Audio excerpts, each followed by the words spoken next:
नमस्कार, आप देख रहे हैं ट्रायंगल न्यूज लखनऊ। मैं हूं मुकेश शुक्ला। आज की बड़ी खबरें, विकास, कार्रवाई, सियासत और ग्राउंड रिपोर्ट, सब कुछ विस्तार से। चलिए शुरुआत करते हैं हेडलाइन से। लखनऊ कानपुर हाईवे पर 5 पुलों को मंजूरी। 140 करोड़ की परियोजना से उन्नाव को जाम से राहत मिलेगा। एसटीएफ की बड़ी कामयाबी। फिल्म निर्माता रोहित शेट्टी के घर पर फायरिंग मामले में 7 गिरफ्तार। राजधानी लखनऊ में जीएसटी चोरी के बड़े गिरोह का भंडाफोड़। मॉस्को के हॉस्टल में भीषण आग, चौथी मंजिल से लोग कूदे। जल जीवन मिशन पर विधानसभा में सियासत तेज। केशव प्रसाद मौर्य का विपक्ष पर तीखा हमला। वोटर लिस्ट को लेकर बड़ा अपडेट। पश्चिम बंगाल में चुनाव आयोग की बड़ी कार्रवाई और बोर्ड परीक्षाओं की ग्राउंड रिपोर्ट।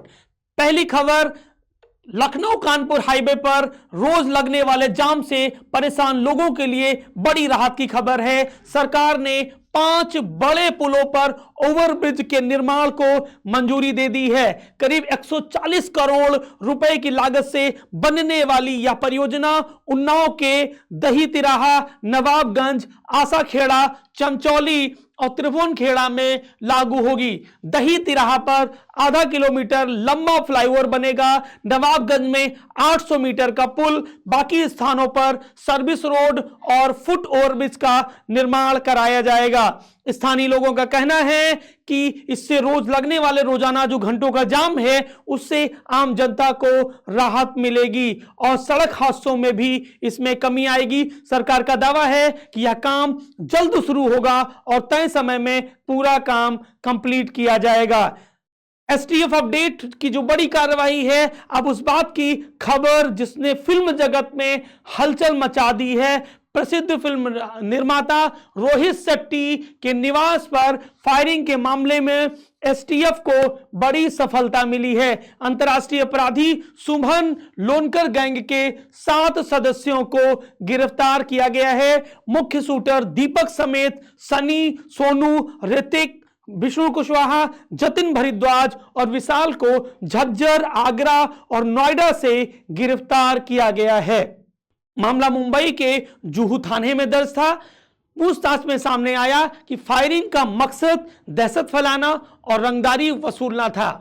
एसटीएफ और मुंबई पुलिस की संयुक्त कार्रवाई को बड़ी उपलब्धि के रूप में माना जा रहा है। लखनऊ जीएसटी कर चोरी का भी भंडाफोड़ हुआ है। इसमें राजधानी लखनऊ में फर्जी जीएसटी फॉर्म बनाकर करीब 2.25 करोड़ रुपए की चोरी का भी खुलासा हुआ है। इसमें डीसीपी कमलेश दीक्षित के मुताबिक संगठित गिरोह फर्जी कंपनियों के नाम पर इनपुट टैक्स क्रेडिट का दुरुपयोग कर रहा था।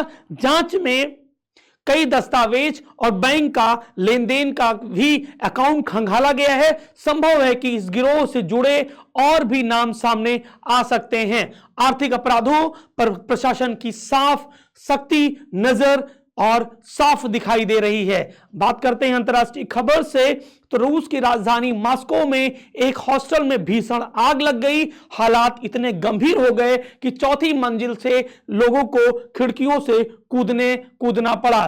कुछ लोगों ने चादरों का सहारा लिया और कुछ ने तो नीचे बिछाए गए गद्दों पर ही कूद गए। भगदड़ में 6 लोग घायल हो गए और ऐसा बताया जा रहा है कि दमकल विभाग ने भी कड़ी मशक्कत के बावजूद आग पर काबू पाई। बात कर लेते हैं विधानसभा में जल जीवन मिशन पे जो बहस छिड़ी हुई है। ये उत्तर प्रदेश में जल जीवन मिशन को लेकर विधानसभा में तीखी बहस देखने को मिली। सपा विधायक कमाल अख्तर ने सवाल उठाया कि करोड़ों रुपए खर्च होने के बावजूद कई गांवों में आज भी पानी नहीं पहुंचा। सरकार की ओर से जवाब दिया गया है कि योजना चरणबद्ध तरीके से लागू की जा रही है और जल्द ही सभी गांवों तक स्वच्छ जल पहुंचाया जाएगा। विपक्ष और सत्ता पक्ष के इस बीच मुद्दों पर जोरदार बहस भी दिखाई दी। बात करते हैं सियासी बयानबाजी की, तो उत्तर प्रदेश के उप मुख्यमंत्री श्री केशव प्रसाद मौर्य ने विपक्ष पर निशाना साधते हुए कहा कि विपक्ष प्रदेश की प्रगति को देख नहीं पा रहा है। उन्होंने सपा में शामिल हुए पूर्व कांग्रेसी नेता नसीमुद्दीन सिद्दीकी पर भी टिप्पणी की और कहा कि इससे सपा का कोई राजनीतिक लाभ नहीं होने वाला है। राजनीतिक गलियारों में बयानबाजी का दौर तेजी से चल रहा है। बात कर लेते हैं वोटर लिस्ट अपडेट से लेकर, तो मुख्य निर्वाचन अधिकारी नवीन रिड़वा ने जानकारी दी है कि फॉर्म 7 जिसमें नाम हटाने या आपत्ति के लिए इस्तेमाल किया जाएगा, जबकि जो फॉर्म नंबर 8 है जिसमें सुधार के लिए भरा जाएगा। 10 अप्रैल को अंतिम मतदाता सूची जारी होगी। करीब 1 करोड़ 4 लाख लोगों को नोटिस भेजे जा रहे हैं। मतदाताओं से अपील की गई है कि वे समय रहते अपना दस्तावेज जरूर सत्यापित कर लें। चुनाव आयोग की भी कार्रवाई हुई है। चुनाव आयोग ने पश्चिम बंगाल में SIR गड़बड़ी के मामले में 7 AERO अधिकारियों को निलंबित किया है। RP एक्ट की धारा 133 CC के तहत यह कार्रवाई की गई है। चुनाव आयोग ने यह साफ संदेश दिया है कि चुनावी प्रक्रिया में लापरवाही बिल्कुल बर्दाश्त नहीं की जाएगी। बात कर लेते हैं कि जो बोर्ड परीक्षाओं की जो आज से शुरुआत हुई है उसकी ग्राउंड रिपोर्टिंग पर, तो अब छात्रों की अगर बात की जाए तो आज टाइम्स न्यूज लखनऊ की टीम लखनऊ पब्लिक कॉलेजिएट के परीक्षा केंद्र पर हाई स्कूल का पहला पेपर, बच्चों के चेहरे पर हल्का तनाव जरूर था लेकिन आंखों में बड़े सपने दिखे। अभिभावकों ने कहा कि मेहनत पूरी है, अब सिर्फ आत्मविश्वास की जरूरत है। हमारी ओर से सभी विद्यार्थियों को ढेरों शुभकामनाएं, आप ही इस देश का भविष्य हैं। तो ये थी आज की बड़ी खबरें, विकास की रफ्तार, अपराध पर कार्रवाई और सियासत की गर्मी और छात्रों के सपने।